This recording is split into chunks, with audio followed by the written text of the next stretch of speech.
जय हिंद दोस्तों। The Jupiter classes के यूट्यूब चैनल पर आप सभी का एक बार पुनः स्वागत है। आज के इस वीडियो में हम लोग बात करेंगे फिजिक्स के जो चैप्टर चल रहा है विद्युत आवेश एवं वैद्युत क्षेत्र, या कहिए वैद्युत आवेश एवं वैद्युत क्षेत्र। पिछले वीडियो में हम लोग 1 से 15 तक क्वेश्चन देखे थे। आज की इस वीडियो में हम लोग देखेंगे प्रश्न 16 से 30 तक। 16 से लेकर प्रश्न 30 तक बात करेंगे, ऑब्जेक्टिव है। तो चलिए स्टार्ट करते हैं।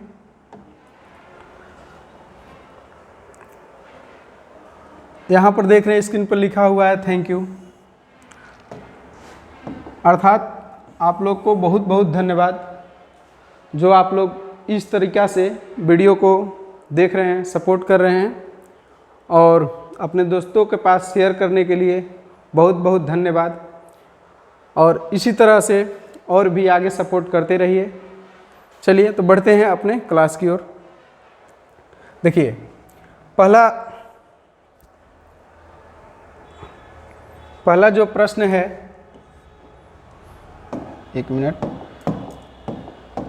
हम लोग का पहला प्रश्न है आज का, अर्थात 16 नंबर जो क्वेश्चन है, किसी आवेशित खोखले गोलाकार चालक के भीतर विद्युतीय तीव्रता का मान होता है। पूछ रहा है कि ई का मान क्या होगा, कहाँ पर। तो कह रहा है कि एक खोखला गोला है इस तरीक़ा से, उसके अंदर कह रहा है, इसके अंदर पूछ रहा है कि ई का मान कितना होगा। तो बता देते हैं कि किसी आवेशित खोखला गोलाकार चालक के भीतर जो ई का मान होता है किसी भी बिंदु पर वह शून्य होता है, चाहे वह बिंदु केंद्र ही काहे ना हो, क्या होता है, शून्य होता है। और इसके पृष्ठ पर, गोलीय चालक के पृष्ठ पर जो ई का मान होता है वह इतना होता है, वो ई बराबर 1/4 पाई ई नॉट के क्यू बाई आर होता है।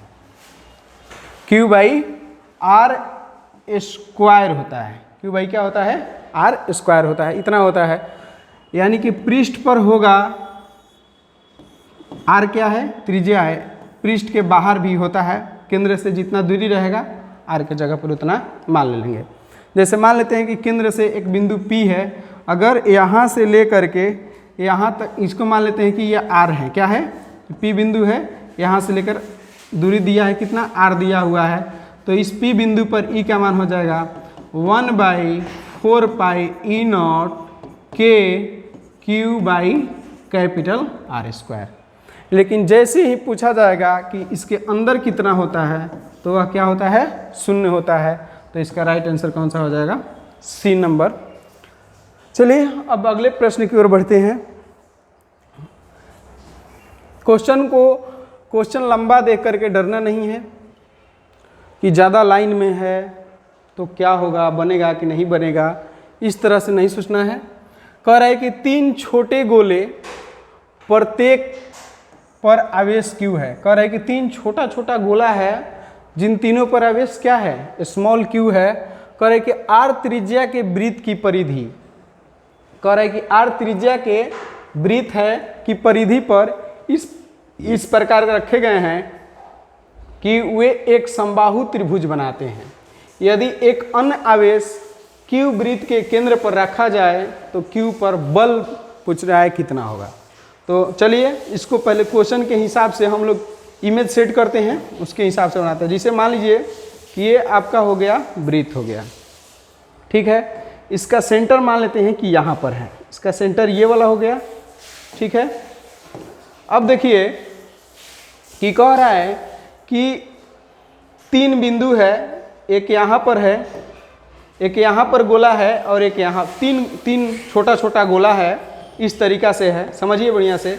एक यहाँ पर है, एक यहाँ पर है और एक यहाँ पर है। इस तरीक़ा से है कि तीनों को मिलाने पर लगता है कि एक समबाहु त्रिभुज बन रहा है, इस तरीक़ा से। प्रश्न ये वाला हो गया हमारा। कह रहा है कि 3 गोला है, 3 छोटे गोले, प्रत्येक पर आवेश क्या है, इस पर आवेश Q है, इस पर आवेश Q है और इस पर आवेश Q है। R त्रिज्या यानी कि जो यहाँ से लेकर यहाँ तक दे रखा है, यहाँ से लेकर यहाँ तक जो दे रखा है उसका मान कितना है, R दे रखा है। कह रहे कि वृत्त की परिधि पर इस प्रकार रखे गए हैं कि वे एक समान एक समबाहु त्रिभुज बनाते हैं। यदि एक अन्य आवेश, कह रहा है कि एक और आवेश को रखा जाए, और आवेश को कहाँ रखना है, कह रहा है कि Q आवेश को रखा जाए यहाँ पर, तो पूछ रहा है कि इस पर बल कितना लगेगा, इस आवेश पर बल कितना लगेगा। तो बताते हैं, इसको ध्यान से देखेंगे, समझते हैं। प्रश्न बहुत ही बढ़िया है।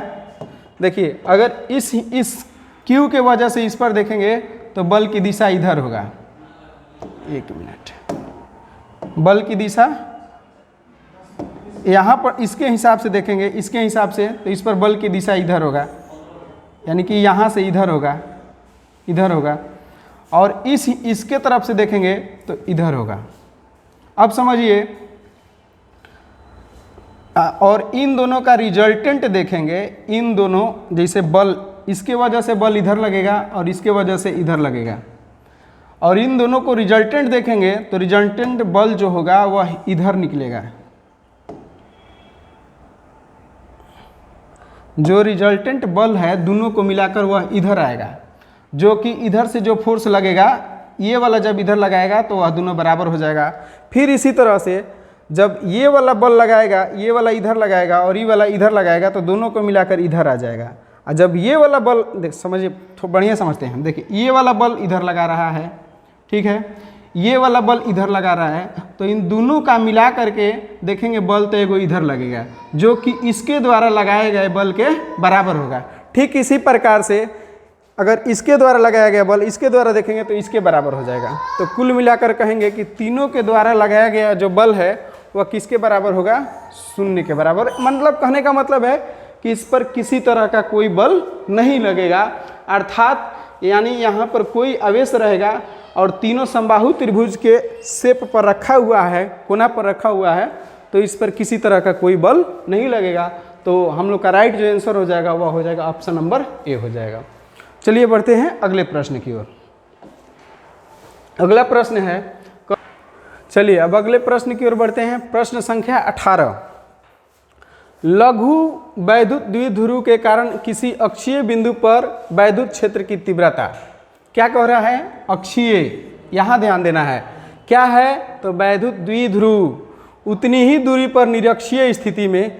तो देखिए, ये अगर द्विध्रुव हो गया,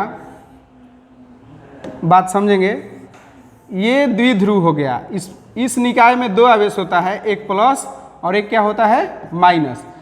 यहाँ से लेकर यहाँ तक दूरी को हम लोग डी कहते हैं। अगर यहाँ पर लेते हैं, ठीक है, यहाँ पर मिड पॉइंट है, और यहाँ से लेकर यहाँ तक की जो दूरी है उसको डी कहते हैं, और इसको कहते हैं द्विध्रुव आघूर्ण, P बराबर Q D होता है, जो D क्या है वही है। अच्छा, द्विध्रुव आघूर्ण की जो दिशा की बात की जाती है, इसकी दिशा क्या होती है, तो इसकी दिशा होती है ऋण आवेश से धन आवेश की ओर, यानी कि इसकी दिशा इधर से इधर होती है, ठीक है। लेकिन खैर ये वाला नहीं बताना है। देखिए, इस अक्ष को हम लोग कहते हैं, इस अक्ष को निरक्षीय कहा जाता है, जबकि इस अक्ष पर कहीं भी ई का मान निकाला जाता है तो उसको अक्षीय कहते हैं। इस बिंदु पर, इस रेखा पर इसको अक्षीय कहते हैं, या इसको EX भी लिख सकते हैं, और इस पर निकाले गए ई के मान को EY कहते हैं। तो जो EX का मान होता है वह इतना होता है 1/4 पाई E0 K, और क्या होता है, वेक्टर 2P, या वेक्टर ना दे करके ऐसे ही 2P बटा में RQ होता है। ई अक्षीय स्थिति पर होता है ई का मान, और निरक्षीय पर कितना होता है, EY = 1/4 पाई E0 K P/RQ। तो इसमें देखेंगे दोनों में, इन दोनों में तुलना अगर करते हैं, वैद्युत क्षेत्र की तीव्रता के मान को तुलना करते हैं, तो देखेंगे कि ये वाला जो मान है इसमें तो है, लेकिन इसमें देखेंगे कि अलग से 2 है, यानी कि इसके जगह पर हम EY रख सकते हैं, यानी कि देखेंगे तो इसके जगह पर EY रखेंगे तो क्या हो जाएगा, यानी कि EX जो है EY के 2 गुना है, यानी कि कहिए कि अक्षीय बिंदु जो होगा वैद्युत क्षेत्र का वह निरक्षीय बिंदु के 2 गुना होगा। यानी कि इस पर जो ई का मान होगा बराबर दूरी पर, ये आर है और इधर भी एक बिंदु आर ले लेते हैं, तो यहाँ पर ई का मान 2 गुना आएगा यहाँ वाला बिंदु से। ठीक है, या इसको ऐसे कह सकते हैं कि जो निरक्षीय वाला मान जो आता है अक्षीय वाला से आधा आता है। ठीक है, तो इसका राइट आंसर जो हो जाएगा कौन सा हो जाएगा, 2 गुनी होती है। ठीक है, तो चलिए बढ़ते हैं अगले प्रश्न की ओर। 19 नंबर सवाल देखिए, एक बिंदु आवेश Q को E परिमाण वाले विद्युत क्षेत्र में रखा गया है। एक बिंदु आवेश Q को E परिमाण वाले विद्युत क्षेत्र में रखा गया है। कह रहे हैं, देखिए इस तरीका से वैद्युत क्षेत्र है, वैद्युत क्षेत्र की दिशा इधर है, लेकिन अगर चार्ज की बात करेंगे तो इधर प्लस हो सकता है और इधर क्या हो सकता है, निगेटिव हो सकता है। इधर पॉजिटिव चार्ज और इधर निगेटिव चार्ज। और इसमें कह रहा है कि एक आवेश रखा गया है Q, किसी बिंदु पर एक आवेश रखा गया है और ये जो वैद्युत क्षेत्र है उसकी तीव्रता E है। तो कह रहा है कि इस पर कितना बल महसूस किया जाएगा। अगर इस पर बल महसूस करने की बात करेंगे तो F बराबर होता है QE। F बराबर क्या होता है, QE होता है। और पूछेंगे कि बल की दिशा किधर होगा, तो समझिए कि अगर ये वाला प्लस चार्ज है, पॉजिटिव चार्ज है, तो बल की दिशा होगा E की दिशा में, बल की दिशा E की दिशा में, E की दिशा में होगा।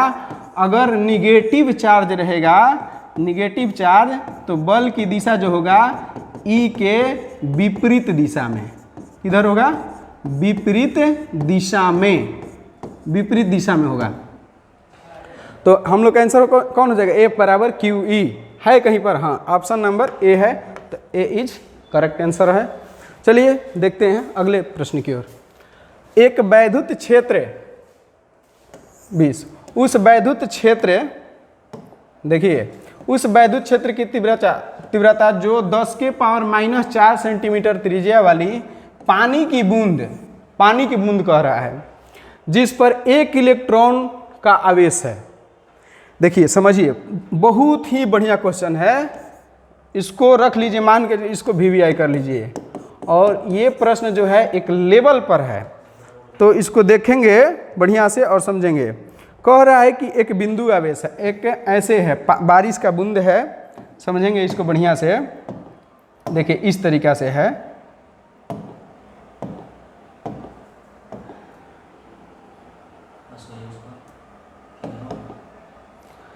देखिए ये एक हो गया आपका बूंद हो गया, ठीक, बारिश का चाहे कोई भी पानी का बूंद है, इसको याद रखना है कि जल है, जल का बूंद है, ठीक है।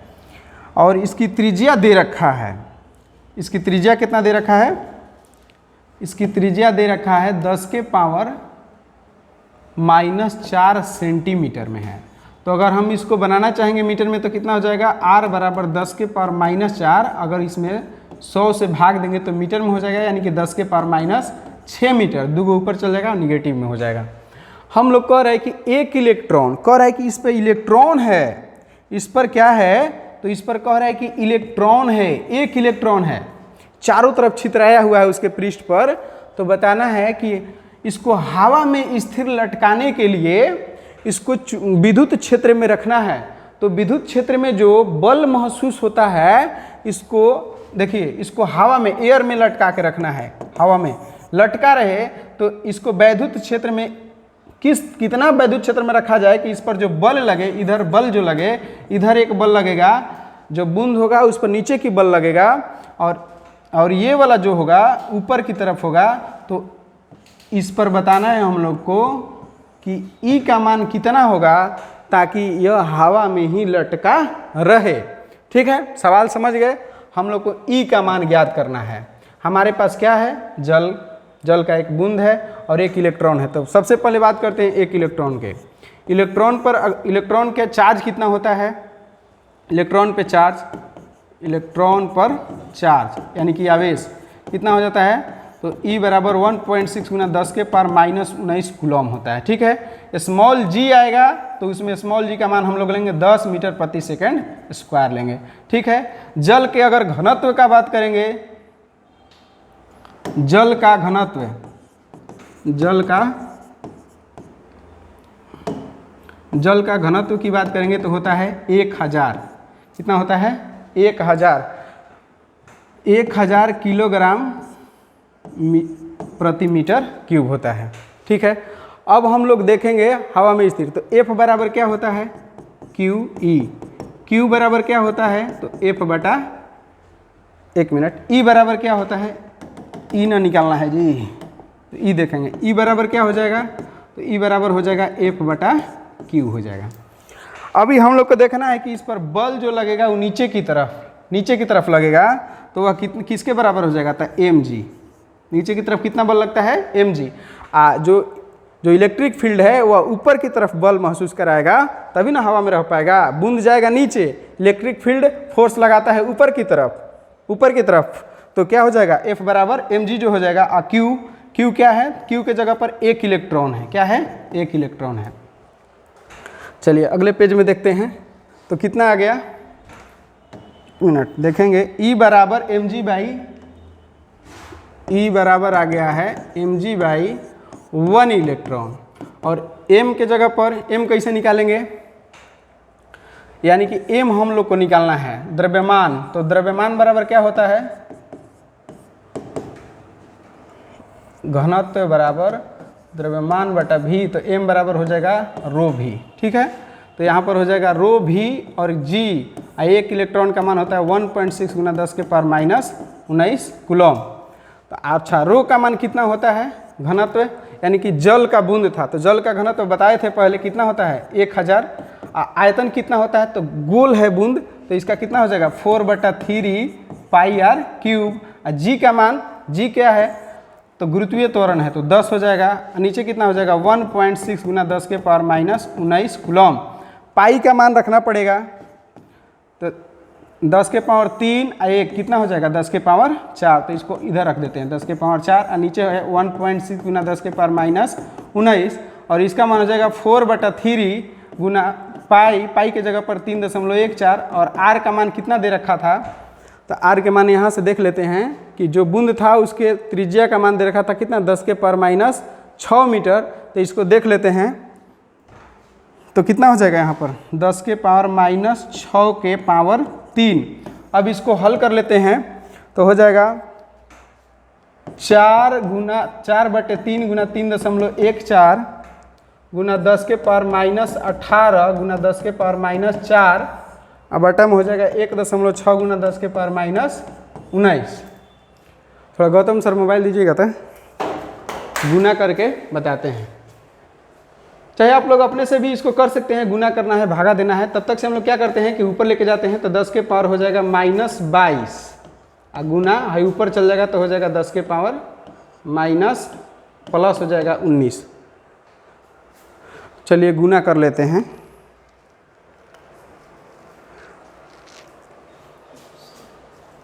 गुना नीचे हो जाएगा 1.6, और इसमें चलिए ना गुना कर लेते हैं इसी तरीके से।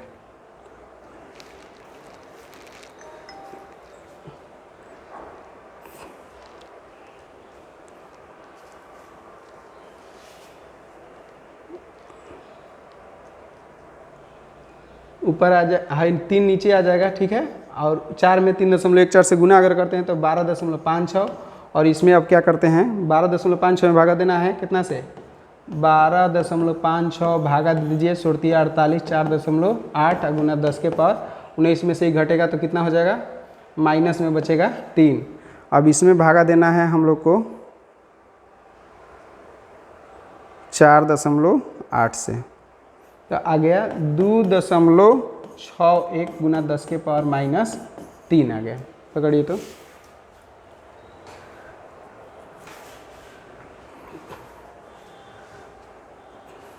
एक 1000। ठीक है, 10 कितना हो गया? 10 के 36 18, 18 4, 1 मिनट, 18 ही माइनस में था और यहाँ पर 4 प्लस में रहेगा, थोड़ा सा मिस्टेक हुआ है। चलिए कोई दिक्कत नहीं, देख लेते हैं यहाँ पर कितना हो जाएगा? 18, और यहाँ पर कितना हो जाएगा? 10 के पावर माइनस 14, और ऊपर चल गया था 10 के पावर माइनस, तो हो जाएगा प्लस 19, तो कितना हो जाएगा? 5 हो जाएगा। और 5 किस में होगा? प्लस में। तो हम लोग का जो राइट आंसर हो जाएगा, देख गुना भागा है देख लीजिए, ठीक है। तो कितना आ गया प्लस, इसको लिख सकते हैं 2.61 को, और भी था इसमें संख्या, तो 6 2 गुना 10 के पावर 5 हो जाएगा न्यूटन प्रति कूलम। यहाँ से प्रोसेस है गुना वाला आप लोग कर सकते हैं, ठीक है। तो इसका राइट आंसर कौन सा हो जाएगा, 2.6 2 गुना 10 के पावर 5, तो हो जाएगा ऑप्शन नंबर सी, ये वाला आंसर हो जाएगा, ठीक है। अब बढ़ते हैं अगले प्रश्न की ओर।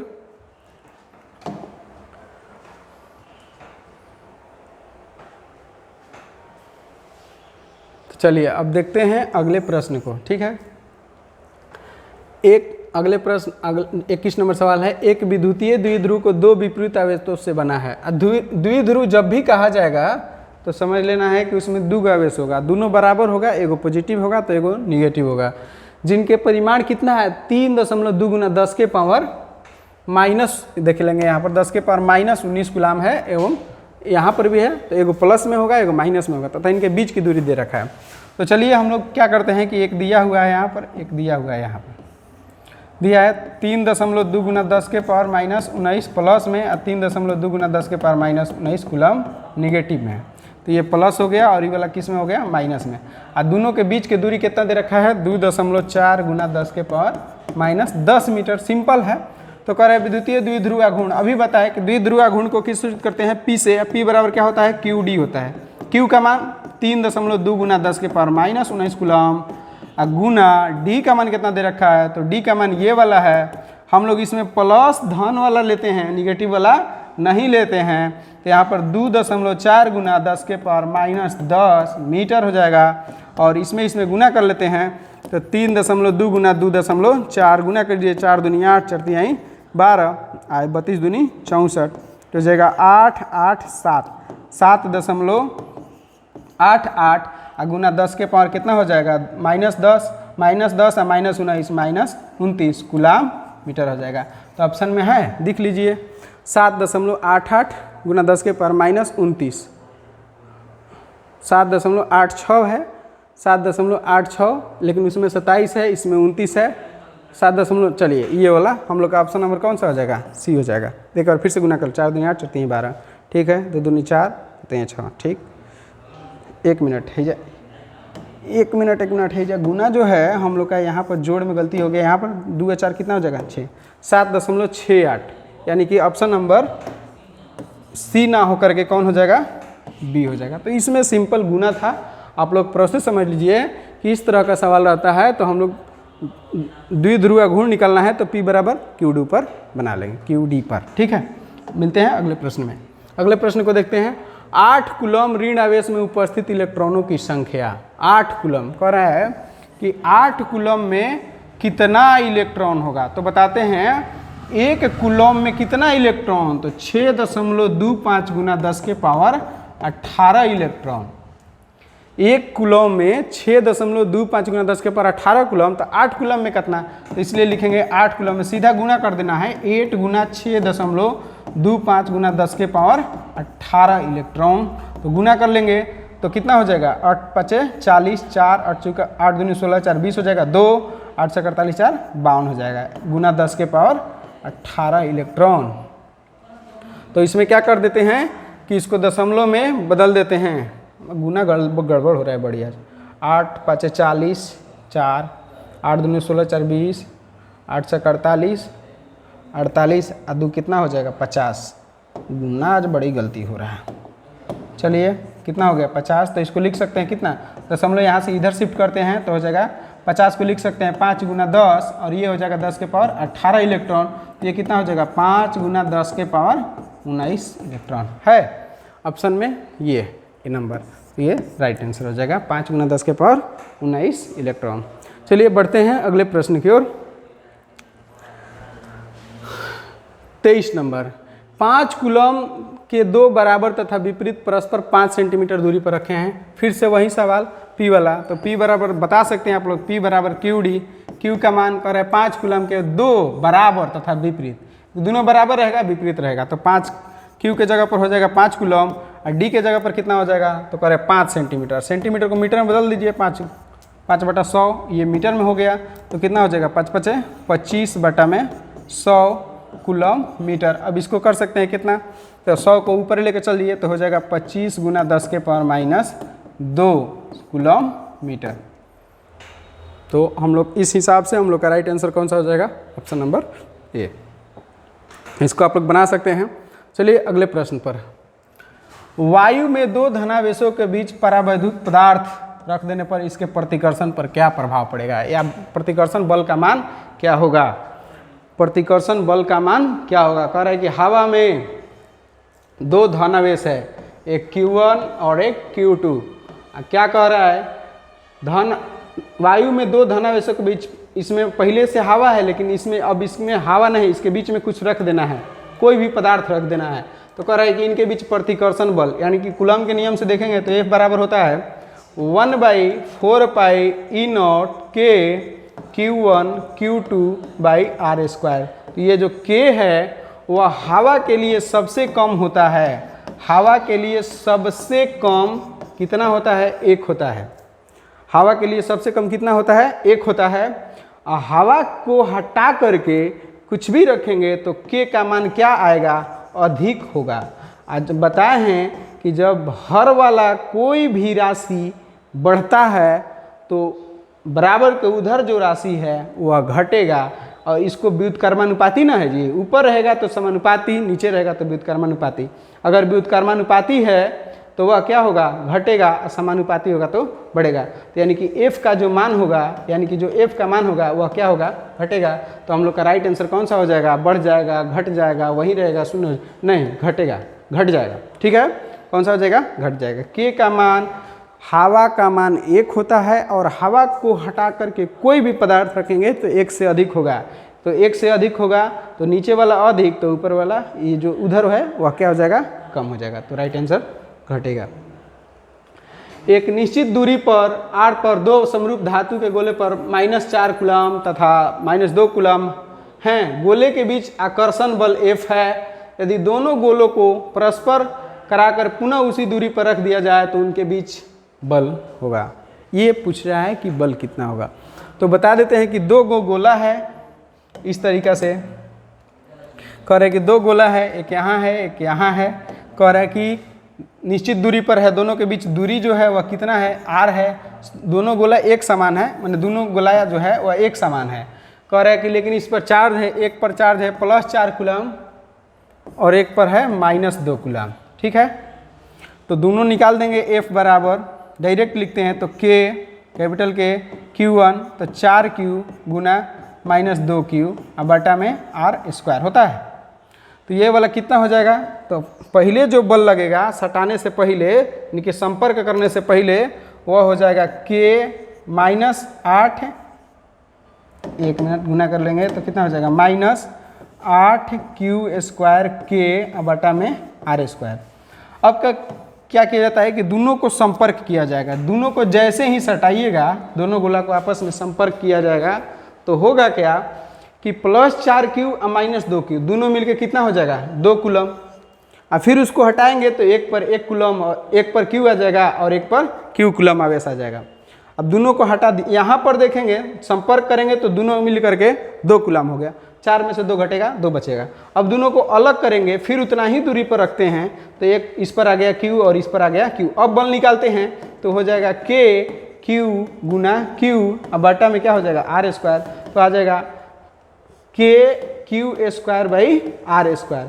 अब इसके जगह पर देखेंगे कि कितना हो जाएगा, KQ² है तो इसके जगह पर ये वाला रख सकते हैं। इसको मान लेते हैं संपर्क करने के बाद वाला बल।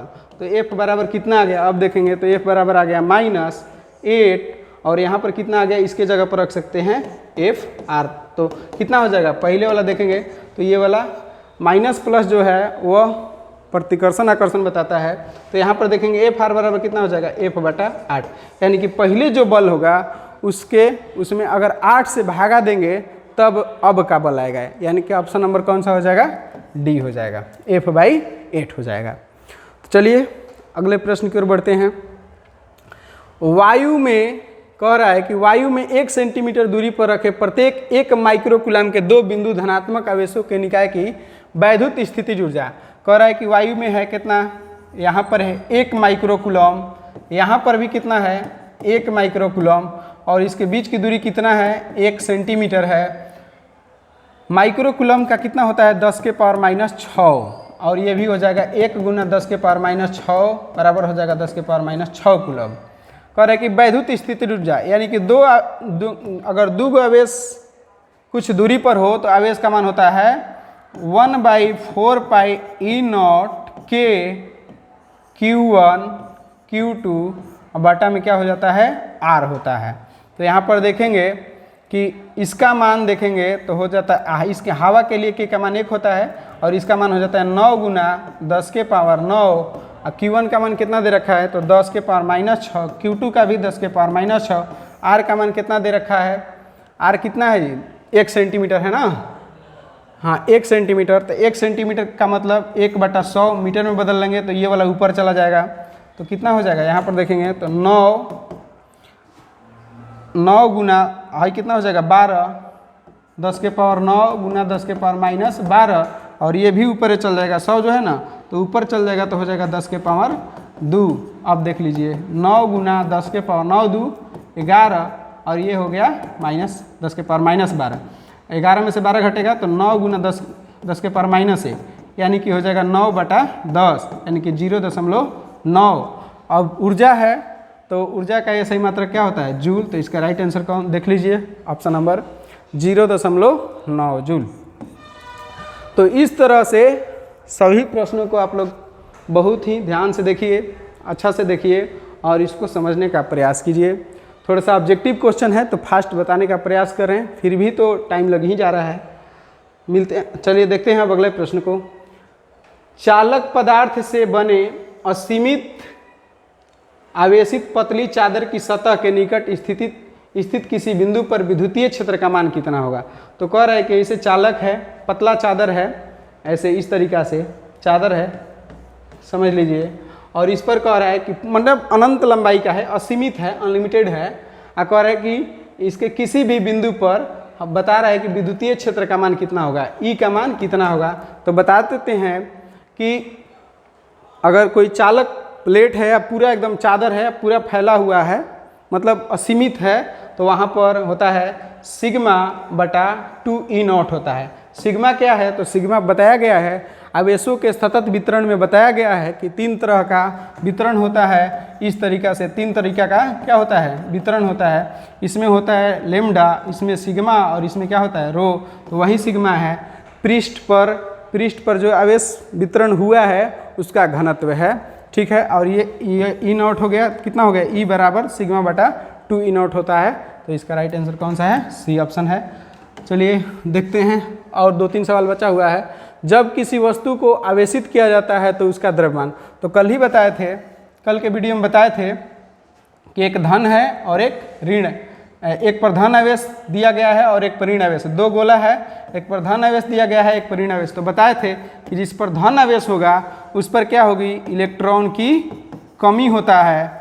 और इसका द्रव्यमान की बात करेंगे तो इसका द्रव्यमान जो होता है घटता है, द्रव्यमान घटता है। अगर जिस पर ऋण आवेश है तो बताएंगे कि क्या है, इलेक्ट्रॉन की अधिकता, इलेक्ट्रॉन की अधिकता है।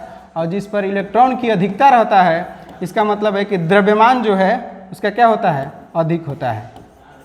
इलेक्ट्रॉन कम तो द्रव्यमान कम घटेगा, इलेक्ट्रॉन अधिक तो द्रव्यमान अधिक, ठीक है। तो अब इसमें ना दिया है, आवेश को नहीं खोला है कि कौन आवेश है, ऋण है कि धन है, बस खाली बोला है कि आवेशित किया गया है। तो आवेशित तो ऋणात्मक भी हो सकता है, धनात्मक भी हो सकता है। धनात्मक होगा तो घट जाएगा, ऋणात्मक होगा तो बढ़ जाएगा। तो बढ़ता है नहीं, घटता है नहीं, अचर रहता है वहीं तो रहबे नहीं करेगा, बढ़ या घट सकता है। तो राइट आंसर कौन सा हो जाएगा, ऑप्शन नंबर डी। एल भुजा के एक घन के केंद्र पर एक आवेश प्लस क्यू है। घन के एक तल से निर्गत वैद्युत फ्लक्स, घन देखिए इस टाइप का हो गया, इस टाइप का, इसमें कह रहा है कि एक आवेश है प्लस क्यू कह रहा है। तो साइज पर निर्भर नहीं करता है, वैद्युत फ्लक्स जो है साइज पर निर्भर नहीं करता है। देख उसके सतह जो है माने पूरा सतह पर देखेंगे तो गॉस के नियम से क्या होता है, वैद्युत फ्लक्स फाई ई बराबर क्या होता है तो 1/E0 Q कुल आवेश होता है, Q कुल आवेश होता है। तो देखेंगे 1/E0 अगुना Q कुल आवेश कितना है, तो एक है, तो हो गया Q/E0। लेकिन सवाल को ध्यान से देखना है। कह रहा है कि इसका भुजा कितना है, L। अच्छा, घन में कितने सतह होते हैं, तो 6 सतह। एक भुजा का अगर निकाला जाए क्षेत्रफल तो होता है L² हो जाएगा। कह रहा है कि एक घन के L भुजा के एक घन के केंद्र बिंदु पर इतना आवेश रखा है, घन के एक तल से, यहाँ ध्यान देना है, एक तल से। और ये वाला जो हम लोग का फ्लक्स निकला हुआ है, यह टोटल निकला हुआ है, घन के 6 फलक को मिला करके निकला हुआ है। 6 गो फेस जो होता है, वो 6 फेस ले जितना फ्लक्स है वो सब निकला हुआ है। तो Q बटा इतना है, लेकिन एगो फ्लक्स ले कितना होगा, एगो फेस ले कितना होगा, तो 6 गो फेस है, तो एगो फेस का कितना हो जाएगा, 1/6। तो इसमें 1/6 से गुना करेंगे तो कितना हो जाएगा, Q/6E0। अब इप्सिलॉन नॉट, तो देख लीजिए कौन सा हो जाएगा, ऑप्शन नंबर बी हो जाएगा। तो ये राइट आंसर हो गया। अब ये लास्ट प्रश्न देखते हैं 30। कल के वीडियो में भी 15 क्वेश्चन था, आज के वीडियो में भी 15 क्वेश्चन लाए थे। देखिए 2 सेंटीमीटर त्रिज्या के एक गोले पर 2 माइक्रोकूलम का आवेश है। 2 सेंटीमीटर त्रिज्या के एक गोले पर 2 माइक्रोकूलम का आवेश है, जबकि 5 सेंटीमीटर त्रिज्या के गोले पर 5 माइक्रोकूलम का आवेश है। गोले के केंद्र से 10 सेंटीमीटर की दूरी पर बताना है। अब समझ लीजिए कि इस तरीका से एक गोला यहाँ पर है, एक गोला यहाँ है, ठीक है। इसका दिया है ये 2 सेंटीमीटर, इस पर आवेश कितना है, तो 2 कूलम है। ये वाला जो है इसका त्रिज्या दिया है 5 सेंटीमीटर, ठीक है। और ये कितना है, इस पर कितना आवेश है, 5 कूलम है। कह रहा है कि इसके केंद्र से 10 सेंटीमीटर, 10 सेंटीमीटर, इसके भी केंद्र से 10 सेंटीमीटर, दोनों पर एक बिंदु लिया गया है। 10 सेंटीमीटर 10 सेंटीमीटर 10 सेंटीमीटर बिंदु लिया गया है। तो बताना है कि यहाँ पर इस बिंदु पर ई का मान निकाल लीजिए और इस बिंदु पर ई का मान निकाल लीजिए। तो बताए हैं, पहले सवाल में ही बताए थे कि जो ई का मान होता है अंदर 0 होता है, इस सतह पर होता है, सतह के बाहर भी होता है। इस सतह पर होगा, सतह के बाहर होगा, लेकिन ई में क्या होगा, 0 होगा, अंदर 0 होगा। तो हम लोग यहाँ निकाल सकते हैं। तो ऐसा कर सकते हैं E1 बटा में E2, ठीक है। E1 का मान कितना, 4 कितना हो जाएगा, 1/4πE0 के Q/R², 1/4πE0 के Q/R²। अब Q1 इसको कर देते हैं Q2, ये तो पूरा कट जाएगा, के भी कट जाएगा। अब देखिए Q का मान कितना दे रखा है, तो Q का मान इसमें दिया है 2 कूलम, 2 कूलम हो गया। यहाँ से लेकर यहाँ भी दूरी 10 सेंटीमीटर है और इसमें भी दूरी 10 सेंटीमीटर, तो दोनों त्रिज्या बराबर, तो कट जाएगा। और यहाँ अब ये कितना बच गया, Q1 चाहे रख सकते हैं, अभी रखने दीजिए। यहाँ पर हो जाएगा Q2, 5 कूलम है, इसके सतह पर 5 कूलम है। देखिए यहाँ पर ही 5 सेंटीमीटर नहीं लेंगे, गोला का त्रिज्या है, हम लोग को केंद्र से 10 सेंटीमीटर पर सवाल पूछा गया है, दोनों गोला से। तो ये दोनों का त्रिज्या जो होगा वो बराबर, आर का मान बराबर हो जाएगा, तो इसलिए आर कट जाएगा। तो ये कितना हो जाएगा, वो ऊपर है 2 कूलम और नीचे 5 कूलम, तो ये कितना हो जाएगा, 2:5 हो जाएगा। तो देख लीजिए ऑप्शन नंबर कौन सा हो जाएगा, बी हो जाएगा, 2:5। तो इस तरह से कुल 15 क्वेश्चन इस वीडियो में भी करा दिया गया है। आप लोग जो है अगर नहीं समझ में आ रहा है तो एक बार हमें कमेंट के माध्यम से बताइए कि नहीं समझ में आ रहा है, इसको फिर से रिपीट कीजिए, या आप लोग अपने पसंद से बोलिए कि जो क्वेश्चन ये है उसको भी हल कराया जाएगा। कमेंट में आकर के आप लोग अपने प्रश्न का फ़ोटो खींच के भेजिए या फिर लिख के भेजिए, हम उसको ज़रूर सॉल्व करेंगे। तब तक के लिए धन्यवाद, मिलते हैं अगले वीडियो में। जय हिंद।